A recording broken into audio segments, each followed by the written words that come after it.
جب قرآن پڑھتا تھا نا پہلے بڑا حیران ہوتا تھا, اللہ تعالیٰ سمندری جہاز کو بھی اپنی ایجاد قرار دیتے ہیں, حالانکہ یہ تو انسان کی ایجاد ہے. وَلَهُ الْجَوَارِ الْمُنْشَآتُ فِي الْبَحْرِ كَالْأَعْلَامِ, اللہ کہتے ہیں جو سمندر میں پہاڑوں جیسے جہاز چلتے ہیں یہ کس کے ہیں؟ اللہ کے ہیں. یا اللہ یہ تو ہم نے بنائے ہیں. یہ کس نے بنائے ہیں بھائی؟ یہ تو انسانوں نے بنائے ہیں, سائنسدانوں نے بنائے ہیں. تو یہ اللہ نے کہاں سے بنا دیے, جبکہ اللہ اس کی نسبت بھی کس کی طرف کر رہا ہے؟ اپنی طرف. کیوں کر رہا ہے؟ یہ لوہا کس نے بنایا بھائی؟ اللہ نے بنایا, جس میں پگھلنے کی صلاحیت ہے. پھر سمندر, پانی کا کام ہے ڈبونا. سمندر کے اندر یہ صلاحیت کہ اتنے زیادہ ویٹ کو اپنے سینے پہ اٹھا لے, پانی کے اندر یہ صلاحیت کس نے پیدا کی ہے؟ اللہ نے. پھر وہ ہوائیں جو اس بڑے سے بڑے جہاز کو دھکیلتی ہیں یہ کس نے پیدا کی ہیں؟ اللہ نے. پھر وہ ڈیزل, پہلے ہواؤں سے چلتے تھے اب ڈیزل سے چل رہے ہیں جہاز, وہ ڈیزل زمین کی رگوں میں کس نے پیدا کیا؟ بولو نا, اللہ نے پیدا کیا. وہ پیٹرول جو اس خام مال سے پیٹرول نکل رہا ہے, گریس نکل رہا ہے, ڈیزل نکل رہا ہے, مٹی کا تیل نکل رہا ہے, 20 قسم کی چیزیں نکل رہی ہیں. ایک چیز بھی انسان نے نہیں بنائی ہے, ساری کس کی بنائی ہوئی ہیں؟ اللہ کی بنائی ہوئی ہیں. اس لیے اللہ یہ کہنے میں سورہ رحمان میں حق بجانب ہے, وَلَهُ الْجَوَارِ الْمُنْشَآتُ فِي الْبَحْرِ كَالْأَعْلَامِ, جو پہاڑوں کی طرح جہاز ہے نا جو تمہاری تجارت کا ذریعہ ہے.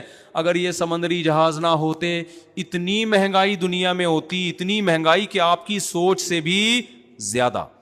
کیونکہ پھر آپ کو گندم کے 1000 کنٹینر منگوانے ہیں, ہوائی جہاز لا سکتا ہے؟ کتنے جہاز آئیں گے جو لے کر آئیں گے. میں تو پہلے پاکستان نیوی میں رہا ہوں نا تھوڑا ڈاک یارڈ میں, تو وہاں میں نے بڑے بڑے جہاز دیکھے.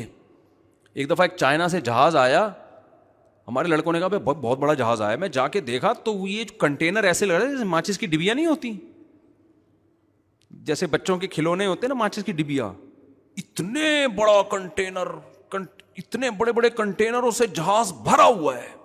پتہ نہیں اس میں گندم تھی, چاول تھا یا چرس آ رہی تھی, کیا رہا تھا اللہ بہتر جانتا ہے. کوئی بھروسہ نہیں ہے چرس آ رہی ہو. ایک دفعہ میں ایک چکر میں اتنا مال اٹھا کے جہاز وہاں سے یہاں لے آتا ہے. تبھی فرمایا وَسَخَّرَ لَكُمُ الْبَحْرَ, یہ سمندر اس نے کس کے لیے پیدا کیا؟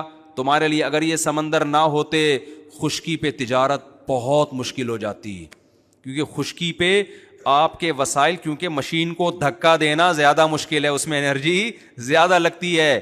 سمندر تو خود پھسلن پیدا کرتا ہے, تھوڑا سا کام آپ کریں گے, تھوڑا کون کرتا ہے؟ اب دیکھو یہاں کوئی بندہ کھڑا ہوا ہے, اس کو دھکا دو ہلے گا اپنی جگہ سے, 6 آدمی مل کے دھکا دیں گے پھر ہلے گا. پانی میں تیر رہا ہے, تھوڑا سا یوں کریں گے ادھر ہو جائے گا, ایسا ہے نہیں, انرجی کم لگتی ہے پانی میں دھکا دینے کے لیے. تو تجارت تو ساری ہے ہی دھکے کا کھیل بھائی, یہاں سے وہاں. ٹرانسپورٹیشن کا جو کام ہے, ٹرانسپورٹ کا جو کام ہے, ٹرانسپورٹ کا مطلب کیا ہے؟ یہاں سے وہاں ٹرانسفر کرنا. اس میں وسائل کم لگ رہے ہیں, تبھی اللہ کہتا ہے میں نے تمہارے لیے سمندر مسخر کر دیا. اگر یہ سمندر نہ ہوتا انسان کے لیے زندگی ممکن نہ ہوتی.